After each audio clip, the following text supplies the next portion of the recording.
ఆ మనసు ఎవరు పుట్టిస్తాడంటే సాతాను పుట్టిస్తాడు. ఎందుకు పుట్టిస్తాడు? నువ్వు పవిత్రత కలిగి జీవిస్తున్నాడే, నువ్వు పరిశుద్ధతలో నిలబిస్తున్నావు, వానికి ఇష్టమైనటువంటిది కాదు. నువ్వు శుద్ధ హృదయం కలిగి జీవించాలానికి ఆయనకి ఇష్టమైనటువంటి పని కాదు. కనుక నీ హృదయాన్ని వాడు ఏం చేస్తాడంటే తినరాని వస్తువుల మీద నీకు ఆశ చూపిస్తాడు. అంటే కొంతమంది భక్తి పనులు ఏం చేస్తారంటే దేవునికి ప్రతిష్ఠించుకున్నటువంటి వాళ్ళు తన ప్రాణము పైన కూడా దేవునికి ఇష్టమైనటువంటి పనులే చేస్తారు, కానీ అయిష్టమైనటువంటి పనులు ఎప్పుడు చేయరు. కొంతమంది ఏం చేస్తారంటే దేవునికి ఇష్టం కానటువంటి పనుల మీద ఆశపడి ఉంటారు. స్తోత్రం చెప్తారా? ఒకసారి గట్టిగా, ఇంకొకసారి గట్టిగా చెప్తారా? చూడండి, ఈ దానియేలు గ్రంథంలోనికి మనం వెళ్తాం. ఇప్పుడు దానియేలు గ్రంథము 1వ అధ్యాయము 8వ వచనంలో దేవుడు చక్కగా మాట్లాడుతా ఉన్నాడు.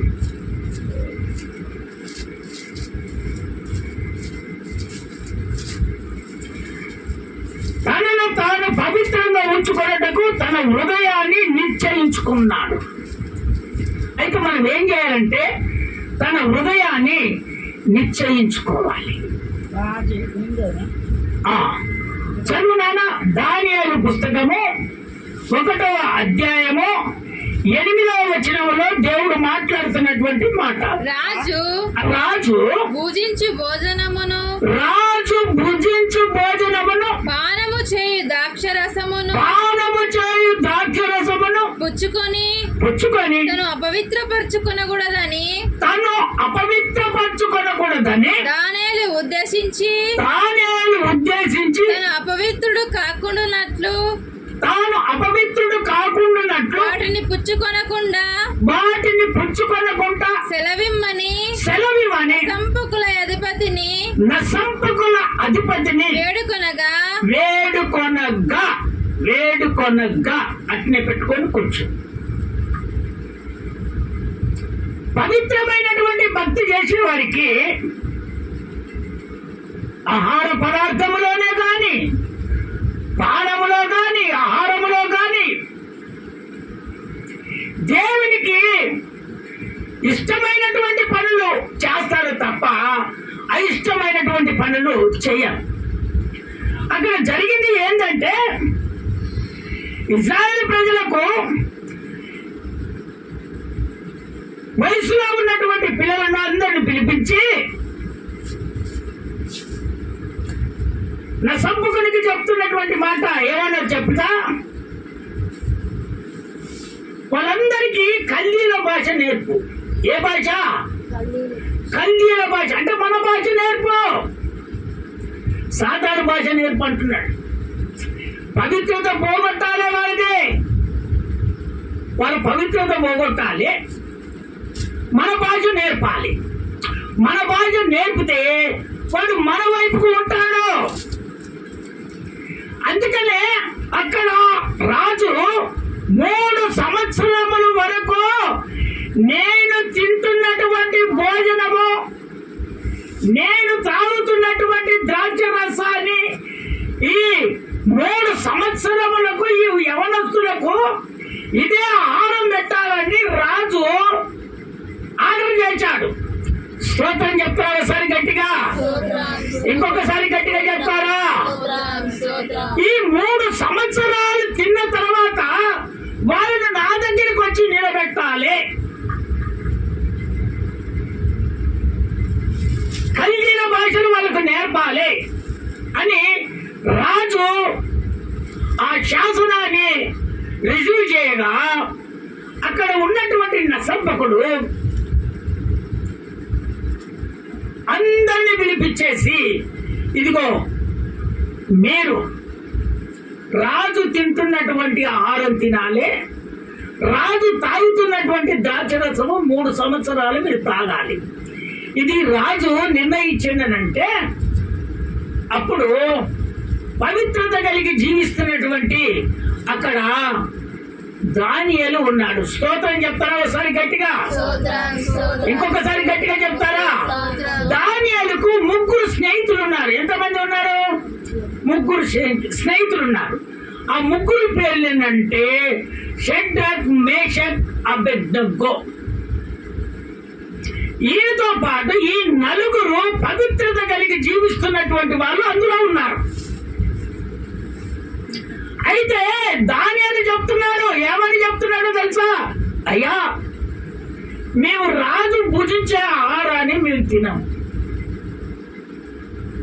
రాజు తాగుతున్నటువంటి ద్రాక్ష రసాన్ని మేము తాగం, మాకు మాత్రము శాకాహారము మాకు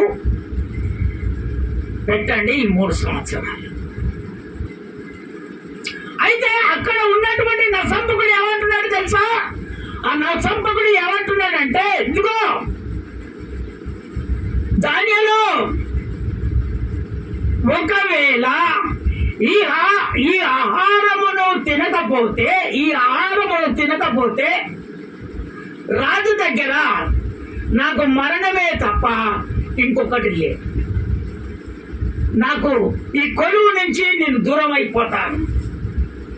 అయితే అక్కడ దానియేలు ఏమంటున్నాడు తెలుసా? అయ్యా, ఒక్క 10 రోజులు మాత్రము మమ్మలను ఓపికతో చూసుకో, ఆ తర్వాత నీవు ఏదైతే భుజించమన్నావో అవి మేము భుజిస్తామని ఎవరంటున్నారు? దానియేలు అంటున్నాడు. ఎందుకంటే అపవిత్ర భక్తులు వేరే ఉంటారు, పవిత్రత కలిగి జీవిస్తున్నటువంటి భక్తి వేరే ఉంటది. అయితే ఇతడు పవిత్రుడు కనుక దేవునికి ఇదిగో నేను నేరము చేయకూడదు, నేను అపవిత్ర పాలు కాకూడదు. ఎందుకో చెప్పున, ఇప్పుడు రాజు తినే ఆహారంలో దేవుని బిడ్డలకు ఇష్టంగాని కూడా తింటారు, ఇష్టంగాని కూడా తాగుతారు. కనుక ఏం చేస్తారో ఏం పెడతారో ఎవరికి తెలియదు. కనుక దేవుని కొరానికి పవిత్రత నేను పోగొట్టుకోలేనని మాకు శాకాహారం అంటే ఇంకేముంటాయి? అలా శాకాహారంలో కూరగాయలు, పప్పు ఇవి ఉంటాయి కనుక, శాకాహారాలు ఉంటాయి కనుక దేవుడు దాన్ని పవిత్ర నుంచి పోగొట్టడనే ఉద్దేశంతో ఈ శాకాహారం కావాలని కోరుకున్నాడు. ఎవరు కోరుకున్నారు? దానియేలు కోరుకున్నాడు. ఎందుకంటే రాజు తినేది చనిపోయినా తినొచ్చు, బ్రతికున్నది తినొచ్చు, దాంట్లో ఏది తెచ్చినా కూడా నేను తింటాను, కానీ నా దేవునికి నేను అపవిత్రుని కాకూడదు. స్తోత్రం చెప్పలేదు ఒకసారి గట్టిగా, ఇంకొకసారి గట్టిగా చెప్పండి. కొంతమంది ఏం చేస్తారో తెలుసా? కొంతమంది ఏం చేస్తారు, అది ఏ ఆహారమో తినాలో తినకూడదో ఆలోచించరు.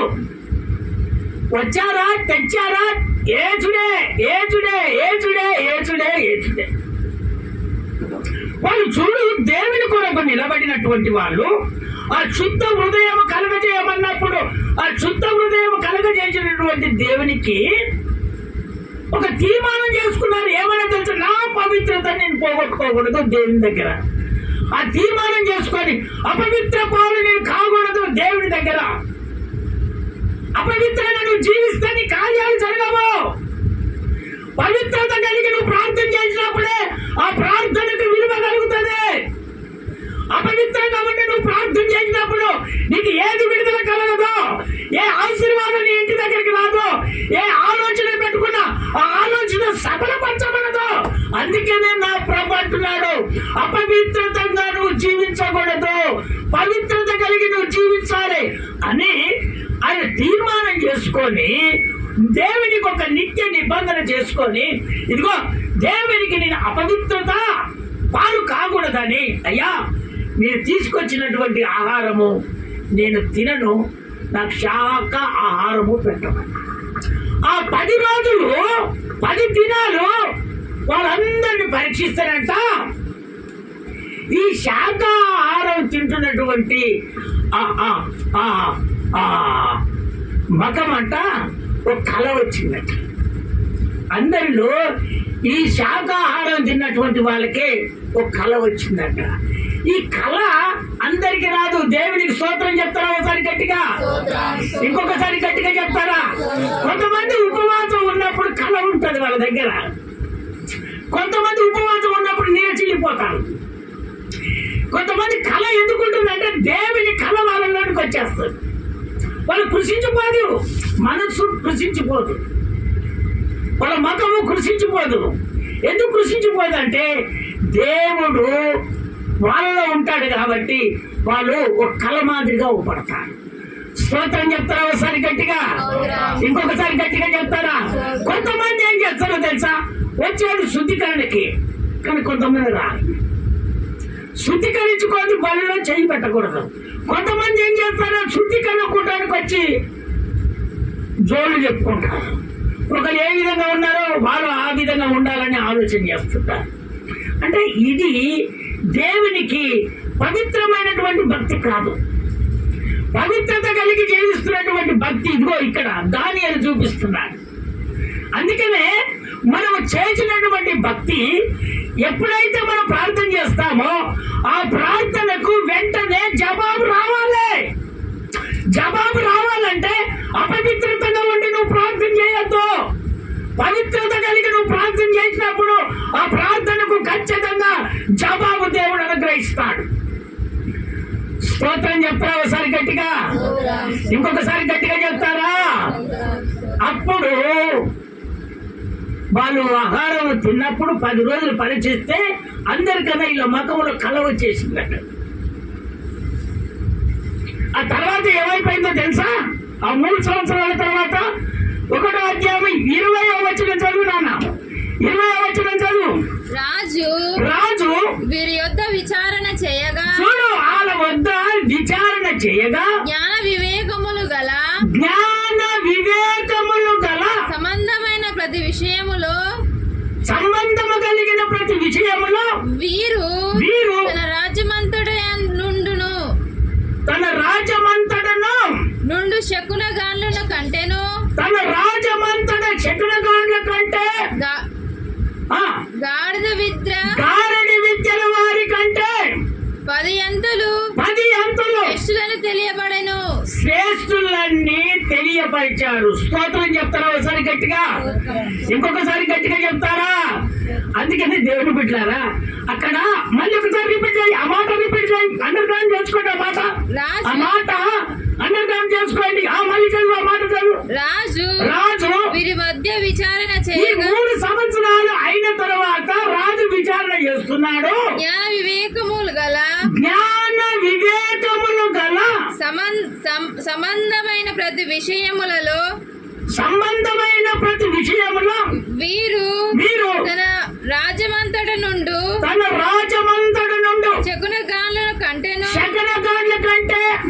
గాడిద విద్య వల్ల కంటే 10 అంతులు శ్రేష్ఠులని తెలియబడెను. ప్రతివంతులు శ్రేష్ఠులని తెలియపరిచారు. స్తోత్రం చెప్తారా ఒకసారి గట్టిగా? ఇంకొకసారి గట్టిగా చెప్తారా?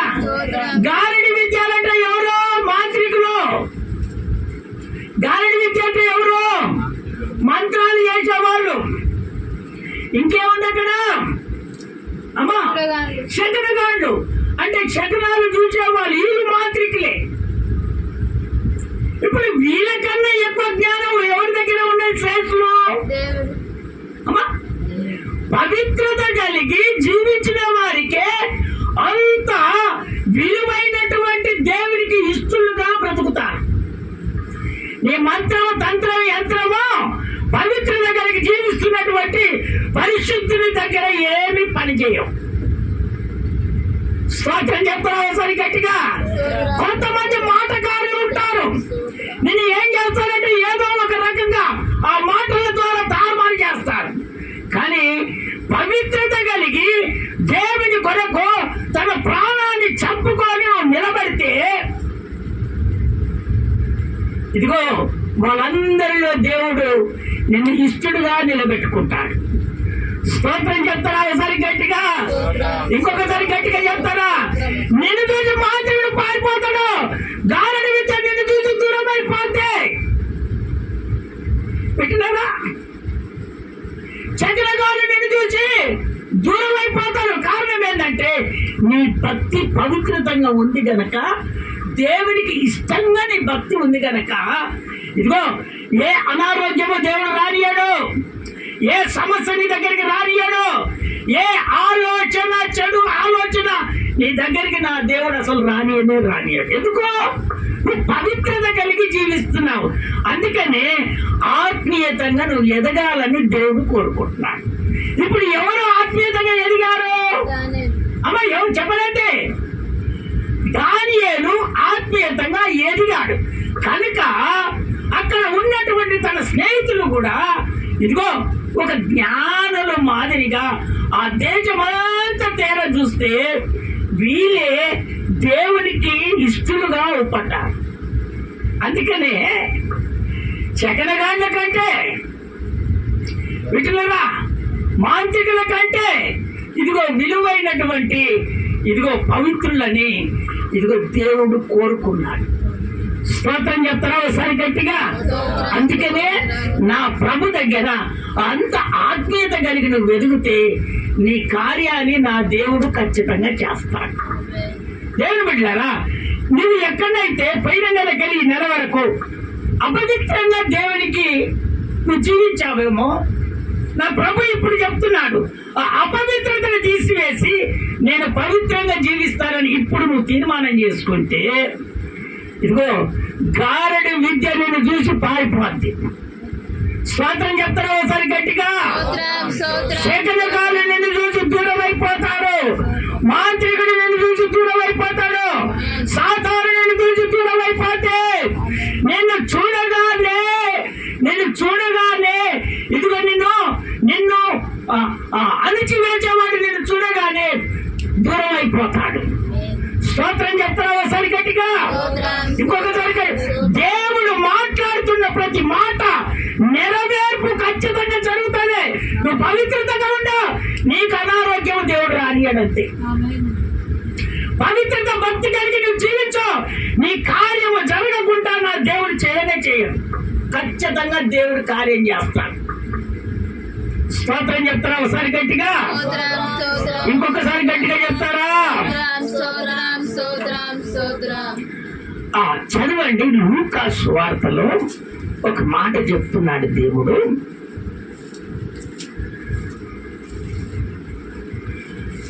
మత్తాయి సువార్త, లూకా సువార్త కాదు, మత్తాయి సువార్త 5వ అధ్యాయం 8వ వచనం ఒకసారి చదివి వినిపించిన ఆయన. 5వ అధ్యాయం 8వ వచనం మత్తాయి సువార్త. హృదయ శుద్ధి గలవారు వినండి, హృదయము శుద్ధి గలవారు ధన్యులు, వారు దేవుని చూచుదురు, వారు దేవుని చూస్తారు. హృదయము శుద్ధి గలవారు ధన్యులు, వాళ్ళు ఎవరిని చూస్తారు? దేవుని చూస్తాను. నీ హృదయంలో డాగు మత్స కలంకం ఏది లేకుండా ఉంటే నువ్వు ఖచ్చితంగా నా దేవుని చూస్తావు. స్తోత్రం చెప్తావు ఒకసారి గట్టిగా? నువ్వు ప్రార్థన చేస్తున్నప్పుడు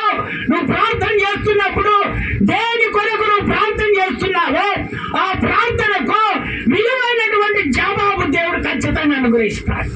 ఎప్పుడు అనుగ్రహిస్తాడు? హృదయము శుద్ధిగా ఉంటే ఖచ్చితంగా నువ్వు చేసిన ప్రార్థనకు దేవుడు జవాబు అనుగ్రహిస్తాడు. నువ్వు దేవుని ఖచ్చితంగా చూస్తావు. అక్కడ ఉన్నటువంటి శిష్యులకు, అక్కడ ఉన్నటువంటి జనానికి కొండ మీద దేవుడు చెప్తున్నటువంటి మాటలు అవి. చదువు నాన్న, 1వ వచనం చదువు, 5వ అధ్యాయం 1వ వచనం. ఆయన జన సమూహములను చూచి కొండ ఎక్కి కూర్చుండగా ఆయన శిష్యులు ఆయన యొద్దకు వచ్చి అప్పుడు ఆయన నోరు తెరచి నాకు బోధింపసాగెను. బోధిస్తూ చెప్తున్నాడు, ఆత్మ విషయమై దీనులైన వారు ధన్యులు, పరలోక రాజ్యము వారిది. పరలోక రాజ్యము ఎవరిది? పరలోక రాజ్యము ఆత్మ విషయమై దీనులైన వారిదే, వాళ్ళదే పరలోక రాజ్యం. కొంతమంది ఆత్మ పొందుకుంటారు కానీ దీనత్వం ఉండదు. ఆత్మ పొందుకొని గంతులేస్తారు, ఆత్మ పొందుకొని ఎగురాడతారు, కానీ దీనత్వం ఉండదు వాళ్ళకు.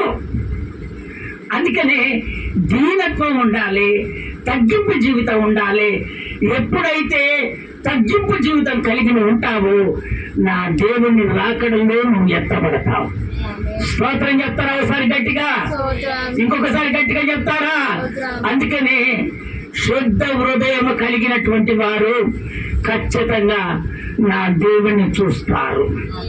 వాళ్ళ కోరికలు దేవుడు ఖచ్చితంగా సిద్ధింపజేస్తాడు. వాళ్ళ ఆలోచన దేవుడు ఖచ్చితంగా సఫలపరుస్తాడు. నువ్వు ఏది అడిగితే నా దేవుడు ఖచ్చితంగా అది చేస్తాడు. స్తోత్రం చెప్తారా ఒకసారి గట్టిగా?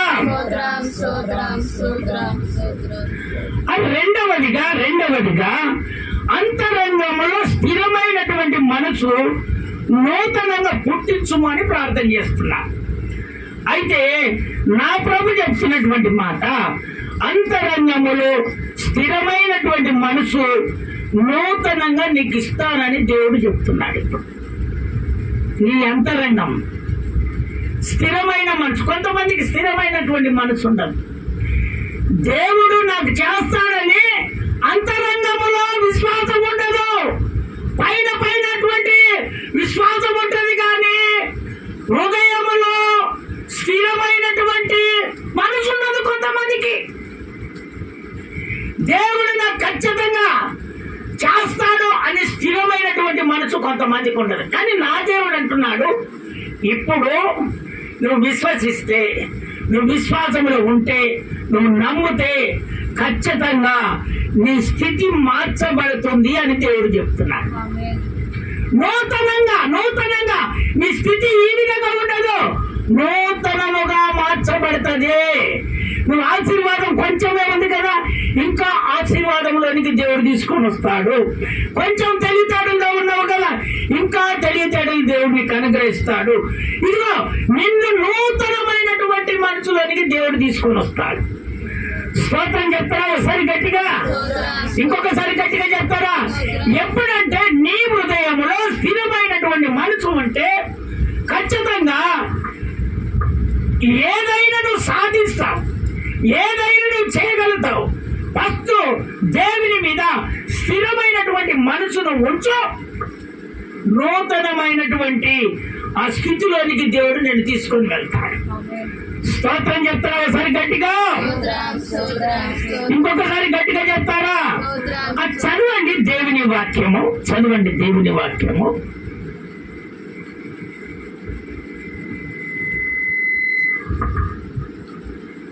దేవుని వాక్యము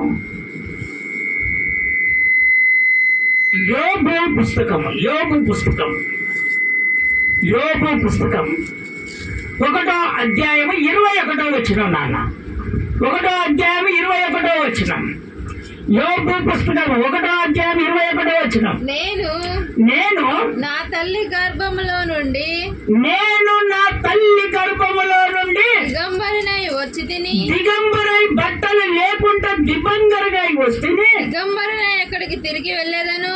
నేను మళ్ళీ దిగంబరగానే నేను అక్కడికి వెళ్తాను. యెహోవా ఇచ్చెను, యెహోవా తీసుకొని పోయెను. యెహోవా నామమునకు స్తుతి కలుగును గాక. ఆయన నామానికే స్తుతి కలుగును గాక అని ఈ మాట యోబు చెప్తున్నటువంటి మాట. స్తోత్రం చెప్తారా ఒకసారి గట్టిగా? ఇంకొకసారి గట్టిగా చెప్తారా? ఎప్పుడైతే దేవుని మాటను నమ్ముతావో, ఎప్పుడైతే దేవుని మాటను విశ్వసిస్తావో ఖచ్చితంగా నీకు కావలసినటువంటి కార్యాన్ని దేవుడు ఖచ్చితంగా చేస్తాడు. నువ్వు నమ్మాలి దేవుడు చేస్తాడని, నువ్వు విశ్వసించాలి దేవుడు చేస్తాడని. ఖచ్చితంగా అది ఖచ్చితంగా జరుగుతుంది. అక్కడ యోబు భక్తుడు ఇదిగో దేవుడే ఇచ్చాడు, దేవుడే తీసుకొని పోయాడు. నేను పుట్టినప్పుడు ఉట్టికినే వచ్చాను, పోయేటప్పుడు కూడా ఉట్టికినే వెళ్ళిపోతాను. అమ్మా మనకేమైనా బట్టలు ఉంచుతారమ్మా పోయేటప్పుడు? అమ్మా చెప్పండి, ఉంచారు. ఉట్టిగానే వచ్చాము, ఉట్టిగానే తిరిగి వెళ్ళిపోతాం. ఆయనే ఇచ్చాడు, ఆయనే తీసుకొని పోయాడు. కారణం ఏంటంటే ఈ యోబు ఆస్తిపరుడు. స్తోత్రం చెప్తారా ఒకసారి గట్టిగా? యోబు ఆస్తిపరుడు. ఆస్తి అంతా పోయింది.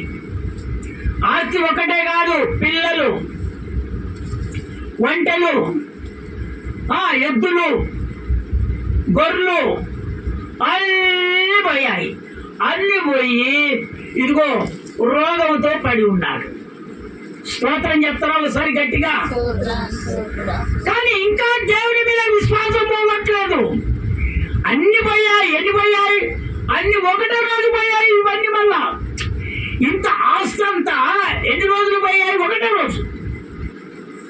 పిల్లలు పోయారు, అన్ని పోయాయి. లాస్ట్కు రోగం వచ్చి కురుపులు వచ్చి పడిపోయాడు. అయినా కూడా భార్య తిట్టినా కూడా విశ్వాసం పోగొట్టలేదు. దేవుని మీద నమ్మకం ఉంచాడు. స్తోత్రం చెప్తారా ఒకసారి గట్టిగా? ఇంకొకసారి గట్టిగా చెప్తారా? దేవుడు తీసుకుపోతాడు, దేవుడు నాకు ఇస్తాడు మళ్ళా. ఎంత విశ్వాసం!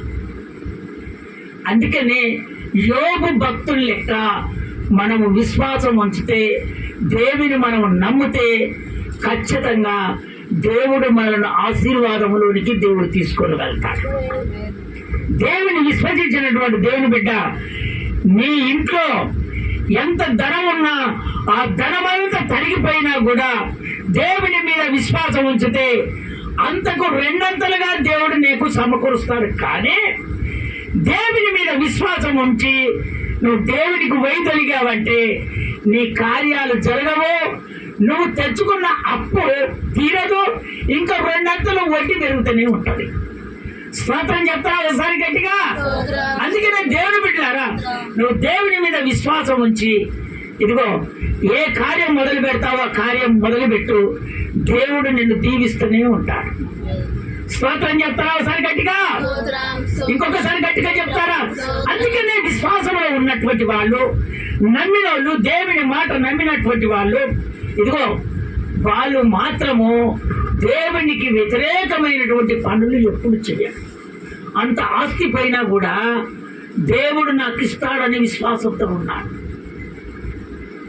దేవుడు నన్ను మళ్ళీ బ్రతికిస్తాడని విశ్వాసంతో ఉన్నాడు. దేవుడు నాకు మళ్ళీ పిల్లల్ని ఇస్తాడని విశ్వాసంతో ఉన్నాడు. దేవుడు మళ్ళీ నాకు కావలసినటువంటి గొడ్లు, గోధుమ ప్రతిదీ మళ్ళీ నాకు ఇస్తాడని విశ్వాసంతో ఉన్నాడు.